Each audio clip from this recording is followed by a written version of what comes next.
بسم اللہ الرحمن الرحیم۔ السلام علیکم۔ ہمارے مالی حالات بہتر تھے پھر بھی ہم اپنا گھر نہیں خرید سکتے تھے۔ مکانوں کے کرائے مہنگے ہونے کی وجہ سے بجٹ اپ سیٹ رہتا۔ تب ہی والد صاحب نے سوچا کسی ایسے علاقے میں پلاٹ خریدنا چاہیے جو نسبتاً سستا ہو، پھر اس پر رفتہ رفتہ مکان کی تعمیر شروع کر دیں گے۔ ہمارے ہاں عموماً ایسا ہی ہوتا ہے، جب لوگ اپنی پسندیدہ جگہ مکان نہیں خرید سکتے تو دور دراز سستے علاقے میں زمین خرید کر گھر آباد کر لیا کرتے ہیں۔ تو یوں والد صاحب نے بھی شہر کی ہی آبادی میں مکان بنا لیا۔ ان دنوں میری عمر 17 برس تھی۔ خالہ جان کے طرف سے ایک اچھا رشتہ آ گیا۔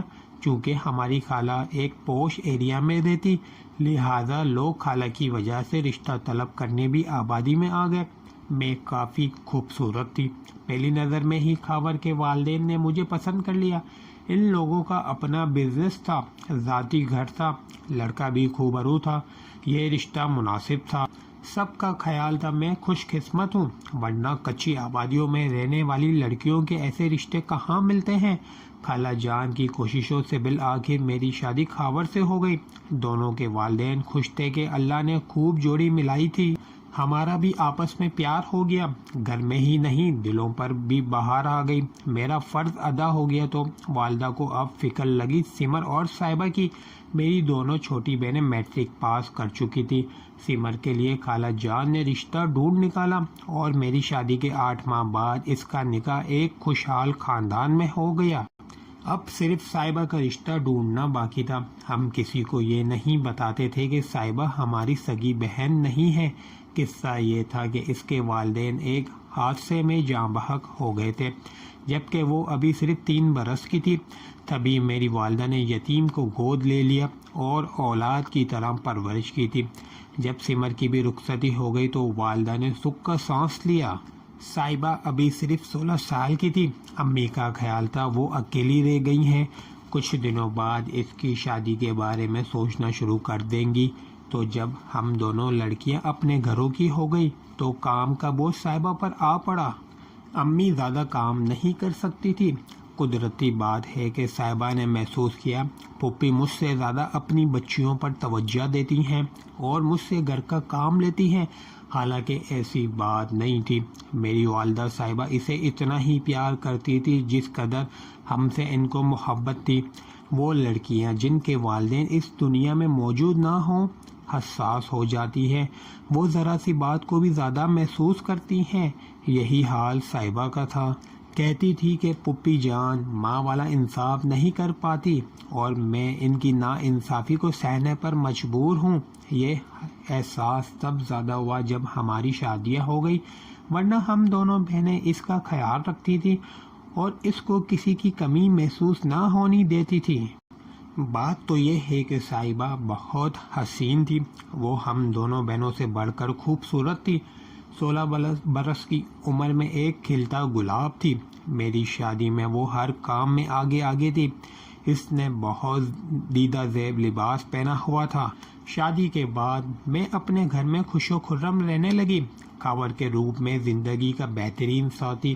دعا کرتی تھی کہ خدا میرے جیسی قسمت ہر کسی کو دے۔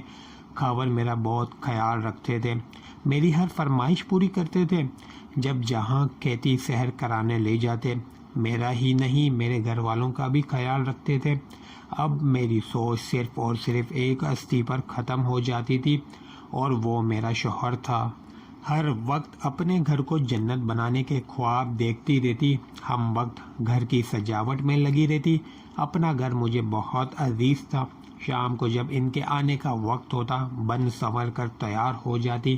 وہی تو میری کل کائنات تھے۔ ہم میاں بیوی مثالی کہلانے لگے، ایک منٹ ایک دوسرے کے بغیر نہیں رہ سکتے تھے۔ جب میں کہ جاتی کاور ساتھ جاتے۔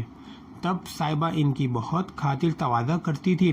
وہ بڑی پرکشش لڑکی تھی، ہر کسی کی توجہ اپنی طرف کھینچ لیتی تھی، جبکہ میں اپنے شوہر اور صاحبہ پر اعتماد کرتی تھی، کوئی بدگمانی نہیں ہوئی۔ خاور اگر صاحبہ کی طرف متوجہ رہتے، اس کے ساتھ ہنسی مذاق کرتے تو میں بہت خوش ہوتی کہ میرا خاوند مجھ سے محبت کرتا ہے، تب ہی میرے رشتہ داروں سے پیار محبت سے پیش آتا ہے۔ انہی دنوں میں امید سے ہو گئی۔ طبیعت خراب رہنے لگی اور میں ہر کسی سے غافل ہو کر بیڈ پر پڑ گئی۔ ایسے میں صاحبہ نے میری بہت مدد کی۔ بچے کو جنم دینے کا وقت آ گیا اور میں اسپتال چلی گئی۔ بچہ آپریشن سے ہوا اور میں جلد چڑھنے پھرنے کے لائق نہ رہی۔ تب بھی صاحبہ ہی تھی جس نے میرے گھر کو سنبھالا اور خاور کی خدمت کی۔ وہ ہر کام ان کا خوشی سے کرتی، جس کی وجہ سے میرے سرتاج نے میری کمی محسوس نہیں کی اور مجھے بھی صاحبہ کی وجہ سے سکون رہا۔ منع کی پیدائش کے بعد میری صحت کافی متاثر ہوئی اور بستر پر پڑی رہی۔ امی میرے گھر آ کر نہیں رہ سکتی تھی، ساس بیٹی کے پاس امریکہ جا چکی تھی۔ ایسے میں صاحبہ ہی ہماری امید کی کرن تھی۔ امی نے اسے دیکھ بھال کے لیے میرے پاس رہنے دیا۔ میں بستر پر پڑی تھی اور صاحبہ میری ہی نہیں بچے کی بھی دیکھ بھال کرتی تھی۔ کھانا پکانا، گھر کی صفائی ستھرائی، خاور کے کام، پھر بچے کو نہلانا، فیڈرل بنانا، گھر ہر کام اسی کے ذمہ ہو گیا۔ جب بیوی بیمار ہو پھر بھی سارے کام دو نازک ہاتھ انجام دے رہے ہوں تو صاحب کی نگاہ خود بخود صاحبہ پر پڑنے لگی۔ مجھے پتہ بھی نہ چلا اور خاور صاحب کی نظریں بدلنے لگی۔ وہ اب صرف صاحبہ سے ہی خوش دلی سے کلام کرتے تھے۔ جانے کب سے میرا وجود ان کو کانٹے کی طرح کھٹکنے لگا تھا۔ مجھ کو علم نہ ہوا۔ جب ان کی خاموشی گہری ہوتی چلی گئی تب ایک روز میں چونکی اس وقت تک پانی پلوں سے گزر چکا تھا۔ اب یہ ماموزادی گھر کی رونق رہ گئی تھی۔ باقی ساری رونقیں میرے شوہر کے دل سے محو ہو گئی، حتیٰ کہ اپنے پیارے بچے کی طرف سے بھی غافل ہو گئے۔ ایک بار بھی اس کی طرف نہ دیکھتے۔ جب میں توجہ دلاتی تھی تو چونک پڑتے جیسے ان کو کوئی بھولی ہوئی بات یاد کرا دی گئی ہو۔ معاملہ ایک نازک موڑ پر تھا اور میری سمجھ میں آ گیا تھا، مگر میں اس ڈر سے چھپ رہنے پر مجبور تھی کہ نہیں منہ سے نکلی ہوئی کوئی بات میرا گھر نہ اجاڑ دے۔ ادھر امی جان شدید بیمار ہوئیں۔ انہوں نے میرے گھر آنا جانا بند کر دیا۔ کچھ دنوں بعد ہی ان کو ہاسپٹل داخل ہونا پڑا۔ سمر ان کے پاس ہسپتال میں تھی اور صاحبہ میرے پاس تھی۔ میں امی کو پوچھنے روز جاتی تو ننھے منصور کو صاحبہ کے سپرد کر جاتی۔ خاور خود مصروفیت کا بہانہ بنا کر مجھے ڈرائیور کے ہمراہ بھیج دیتے تھے۔ ایک بات میرے ڈرائیور نے نوٹ کی کہ جس روز میں امی کو دیکھنے جاتی اسی روز خاور دفتر سے جلد گھر لوٹ آتے۔ یہ بات ڈرائیور نے بتائی، پھر بھی میں حلف شکایت زباں پر نہ لائی کہ محض شک کی بنا پر ایسی باتوں کا انجام اچھا نہیں ہوتا۔ اب میرے دل کی عجیب کیفیت تھی۔ صاحبہ کو گھر واپس نہیں بھیج سکتی تھی کہ ابھی گھریلو ذمہ داریوں کا بوجھ مجھ ناتواں کو اٹھانے کا ہمت و حوصلہ نہ تھا۔ امی کو کہتی تو وہ جواب دے دیتی، اسے واپس بھجوانے کی اتنی کیا جلدی ہے، اور صاحبہ تو یہاں اس قدر خوش تھی، ایک دن بھی گھر لوٹنے جانے کو نہیں کہا۔ الٹا یہی کہتی، ہائے منع سے اتنا پیار ہے، اب اس کے بغیر کیسے رہوں گی۔ ایک دن میں لیڈی ڈاکٹر کے پاس چیک اپ کروانے گئی اور منع کو صاحبہ کے سپرد کر گئی۔ خاور سے کہا تم ساتھ چلو تو جواب ملا آج دفتر میں اہم میٹنگ ہے، ابھی نہیں جا سکتا، ڈرائیور کے ساتھ چلی جاؤ۔ مجھ کو جانے میں دیر ہو گئی۔ لیڈی ڈاکٹر جا چکی تھی، لہٰذا جلدی واپس آ گئی تو شوہر کو گھر میں پایا۔ سوچنے لگی کہ ان کی تو اہم کاروباری میٹنگ بھی میرے ساتھ جانے سے انکار کیا تو اب جلدی گھر کیوں آ گئے ہیں۔ خاموشی سے دم گھٹ رہا تھا، شک و شبہ ذہن کو چلا رہا تھا۔ شک یقین میں بدلنے لگا کہ یوں ہی غیر موجودگی میں یہ دونوں میری محبتوں کے باغ اجاڑتے ہوں گے۔ پھر توبہ کرنے لگی کہ یا اللہ، یہ کیا میں بری باتیں سوچنے لگی ہوں۔ یہ ایسی بات تھی کہ کسی کو نہیں کہہ سکتی تھی۔ ماں بیمار تھی، ان کو کچھ کہتی تو دل پر لے لیتی۔ دل مرجھانے لگا، سوچتی تھی کہ یہ مرد ذات بھی کیا شے ہے۔ میں نے تو اپنی محبت اور وفا صرف خاوند کے نام کر دی ہے اور انہوں نے جانے کیوں میری ذات سے تکافر اختیار کر رکھا ہے۔ ذہن کی وہ کیفیت ہوئی کہ پھر میں کے جانے سے گھبرانے لگی۔ جب کہیں جاتی اصرار کرتی، صاحب تم بھی ہمراہ چلو، اس کو اپنے گھر میں اکیلے چھوڑنے سے جی گھبراتا تھا، پھر وہ ہوا جس کا گمان بھی کوئی نہیں کر سکتا۔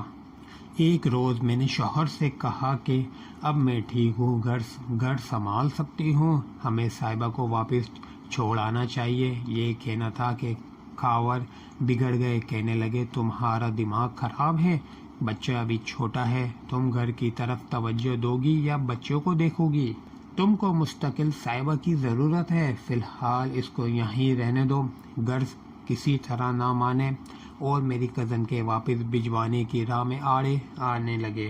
کچھ دنوں خاموش رہی، پھر یہی بات کہی کہ امی بیمار ہیں، ان کو صاحبہ کی ضرورت ہے، کب تک یہ ہمارے پاس رہے گی، اسے جانے دو۔ بولے تم چاہتی ہو کہ ہمارا بچہ بیمار ہو جائے، تم اپنے بچے کی دشمن کیوں ہو؟ آخر صاحبہ کو جانا ہوگا، میں نے سختی سے جواب دیا تو انہوں نے زندگی میں پہلی بار مجھ پر ہاتھ اٹھا لیا۔ یہ سنجیدہ معاملہ تھا، آخر مجھ میں کیا کمی تھی؟ خوبصورت تھی اور میں خوبصیرت بھی تھی، کیوں شوہر نے نظروں سے گرا دیا تھا۔ ساری خوبیوں کے ہوتے اپنی حیثیت منوانے میں ناکام ہو رہی تھی، یہ بڑی ہولناک بات تھی۔ میں احساس کمتری کا شکار ہونے لگی، اپنا وجود مجھے دو کوری کا لگنے لگا۔ میں نے صاحبہ کو مجبور کرنا شروع کر دیا کہ تم امی کے پاس جاؤ اور میرے بچے کو خود سے اس قدر مت ہلاؤ کہ پھر تمہارے بغیر نہ رہ سکے۔ میں اسے بچہ نہ اٹھانے دیتی تو رونے لگتی تھی۔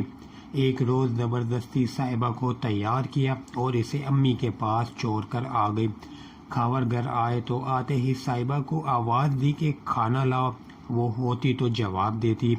جب دوسری بار صدا دینے پر بھی خاموشی چھا گئی تو وہ باورچی خانے کی طرف جانے لگے۔ تبھی میں نے کہا کہ صاحبہ وہاں نہیں ہے، وہ امی کے پاس چلی گئی ہے۔ پریشان ہو کر سوال کیا کیوں چلی گئی ہے، کس کے ساتھ گئی ہے؟ میں خود اس کو چھوڑ کر آئی ہوں۔ اس پر گھور کر دیکھا جیسے دل پر گھونسا لگا ہو۔ خاموشی سے کمرے میں چلے گئے، کھانا بھی نہ کھایا۔ اب سخت مضطرب رہتے، بہانے سے جھگڑتے تھے۔ یہاں ماں دوبارہ علیل ہو گئی تو ان کو بھی حال دل نہ بتایا۔ اللہ تعالیٰ کی مرضی کہ وہ چند دنوں بعد انتقال کر گئی۔ میری دل میں بات رہ گئی۔ انہی دنوں بھائی اور بھابھی لاہور سے آئے تھے، جاتے ہوئے کہنے لگے بہنا امی تو چلی گئی، اب یہ مکان فروخت کرنا ہے، ابو بوڑھے ہیں، انہیں لے جاؤں گا، مگر صاحبہ کو تمہاری بھابھی نہیں رکھیں گی، بڑے مسائل ہوں گے، اسے تم ہی کو رکھنا پڑے گا، جب تک اس کی شادی نہ ہو تمہارے پاس رہے گی۔ بھائی نے ایسی مجبوری ظاہر کی کہ صبر کا گھونٹ بھر کر خاموش ہونا پڑا۔ صاحبہ کو دوبارہ گھر لائی اور بھائی نے ابو کے مکان کو تالا لگا دیا۔ کس دل سے اس یتیم کزن کو گھر واپس لائی، میرا دل جانتا ہے۔ والدہ کی وفات کے بعد دوسرے روز خاور خود آئے، ان کا موڈ خود بخود ٹھیک ہو گیا۔ مجھے کہتے کہ صبر کرو، تمہاری کزن کے لیے بہت اچھا رشتہ ڈھونڈ رہا ہوں، ہم اس کی شادی کسی اچھے گھر میں کر دیں گے تو ہمارا نام ہوگا۔ دیکھو نا اس بیچاری کا تمہارے سوا کون ہے۔ میں نے خالہ کو فون کیا کہ صاحبہ کو آپ رکھ لیں، سمر کے سسرال والے بہت سخت لوگ تھے، وہ اس کو نہیں رکھ سکتے تھے۔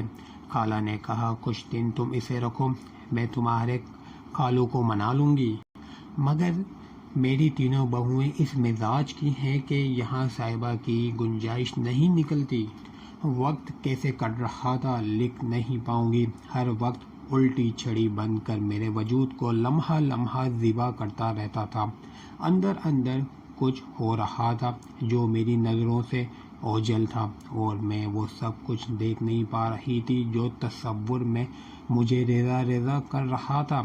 اس اثنا میں 2 بچوں کی ماں بن گئی، دوسرے بچے کی پیدائش پر بھی آپریشن کی وجہ سے کافی عرصہ بستر پر پڑی رہی۔ تب صاحبہ مکمل طور پر میرے گھر کی ملکہ بن گئی اور پھر ایک دن قیامت کی وہ گھڑی آ گئی جب خاور نے میری موت کا بگل بجا دیا۔ برملا کہا کہ تم میری بیوی رہنا چاہتی ہو رہو، نہیں رہنا چاہتی تو طلاق لے لو، مگر بچے میرے پاس رہیں گے کیونکہ صاحبہ تم سے بہتر ان کو پال سکتی ہے۔ وہ کون ہوتی ہے ان کو پالنے والی؟ میں نے چلا کر کہا۔ تب کاوڑ نے اطمینان سے جواب دیا، وہ ان کی دوسری ماں ہے جو تم سے زیادہ سگڑ اور سلیقہ مند ہے۔ میرے بچے تم سے زیادہ اس کے ساتھ خوش رہیں گے، وہ تم سے زیادہ ان سے پیار کرے گی۔ عجب منطق تھی، نرالی باتیں تھی۔ سگی ماں سے زیادہ ماں کی رشتہ دار بچوں سے پیار کرنے والی ثابت ہو رہی تھی۔ یہ سب کیا تھا؟ ایک سوچا سمجھا منصوبہ تھا۔ جانتی تھی کہ میں بھائی اور بھابھی پر بوجھ نہیں بن سکتی، بچوں کے بغیر بھی نہیں رہ سکتی۔ ہر حال میں مجھے صاحبہ کو بطور سوتن قبول کرنا تھا، اس کے سوا کیا چارہ تھا؟ طلاق لیتی تو کہاں جاتی؟ صاحبہ اور کھاور جیت گئے، میں ہار گئی۔ کھاور نے میری کزن سے شادی کر لی، اس لڑکی سے جس کو میرے والدین نے بیٹی بنا کر پالا تھا۔ والد اور بھائی بھی خاموش تماشائی بنے رہے۔ میرے بچوں کا ان کو خیال تھا، تھوڑا سا احتجاج اور بس وہ کچھ نہ کر سکے، اور صاحبہ کھاور کی دوسری بیوی بن کر میرے سینے پر مونگ ڈالنے لگی۔ کاش امی نہ مرتی، ایک کاش صاحبہ کے والدین نہ مرتے، یا پھر میں بھی صاحبہ کو اپنے گھر نہ لاتی۔ اس سے تو اچھا تھا اپنی خدمت اور گھر کی دیکھ بھال کو میں زیادہ رقم دے کر کوئی خدمتگار عورت رکھ لیتی۔ آج کسی کا بھروسہ نہیں، اپنوں کا اور نہ پڑائے گا۔ میرے شوہر نے ایک پلاٹ پر 2 الگ الگ گھر بنوائے اور پھر ہم دونوں کو علیحدہ رکھا۔ میرے پاس ملازمہ تھی اور صاحبہ کے پاس کھاور رہتے ہیں۔ وہ بچوں کی خاطر دن میں ایک بار صرف 1 یا 2 گھنٹہ آتے ہیں، بچوں سے باتیں کر کے چلے جاتے ہیں۔ یہ وہی کھاور ہے جن کی محبت پا کر مجھے ان پر فخر تھا کہ ان جیسا محبت کرنے والا شوہر کسی کا نہیں ہو سکتا۔ آج جو میرا تھا وہ کسی کا ہو گیا اور میں ہاتھ ملتی رہ گئی ہوں۔ سچ ہے، عورت کی کوئی حیثیت نہیں، مرد جب چاہے جس کو ملکہ بنا دے، جب چاہے تخت سے گرا دے۔ اس کے بچوں کی ماں ایک کمزور میکے والی بیوی بھلا اپنے خاوند کا کیا بگاڑ سکتی ہے؟ میں نے بھی سمجھوتا کرنے میں عافیت جانی، سمجھوتا کر لیا کہ کبھی تو میرے بچے بڑے ہوں گے، پھر مجھے معاشرے میں مقام مل جائے۔ خدا کرے میری آرزو بچے پوری کر دے۔ اللہ حافظ و ناصر۔